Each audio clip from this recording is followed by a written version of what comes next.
இந்த புதிய நாளில் ஆண்டவராகிய இயேசு கிறிஸ்துவின் நாமத்தினாலே உங்களை வாழ்த்துகிறோம். மார்க்கு 5ஆம் அதிகாரம் 34ஆம் வசனத்தில் இயேசு சொல்கிறார், நீ சமாதானத்தோடே போய் உன் வேதனை நீங்கி சுகமாயிரு. இந்த காலை நேரத்திலே ஒரு எதிர்பார்ப்போடு கூட இந்த சத்தத்தை கேட்டுக் கொண்டிருக்கலாம். ஆண்டுடைய நல் வார்த்தை உங்கள் காதுகளிலே விழுகிறது. இந்த வியாதியினாலே, இந்த பலவீனத்தினாலே, அதனால் உண்டாகிற அந்த வலி வேதனையை தாங்க முடியாதபடிக்கு, ஆம் இரவெல்லாம் எப்பொழுது கழியும் என்று சொல்லி, ஆம் அந்த வியாதி படுக்கையிலே போராடி கொண்டிருக்கிற சகோதரனே சகோதரியே, ஆண்டுடைய நல் வார்த்தை உன் காதுகளிலே விழுகிறது. உன் வேதனை நீங்கி நீ சுகமாயிரு. ஆம், இப்பொழுது கர்த்தர் உனக்கு ஒரு சமாதானத்தை தருகிறார். இவ்வளவு நாளாய் இந்த வியாதியை குறித்து பெரிய போராட்டத்தோடு கூட இந்த மருத்துவர்கள் இப்படிப்பட்ட காரியத்தை சொல்லி இருக்கிறார்கள். இந்த ரிப்போர்ட் இப்படி வந்திருக்கிறது.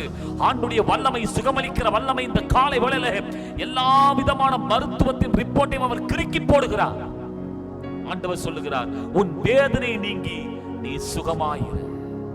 இந்த வார்த்தையை நம்புவோம். இந்த வார்த்தையின்படியே கர்த்தர் நம்மை ஆசீர்வதிப்பாராக. ஆமென்.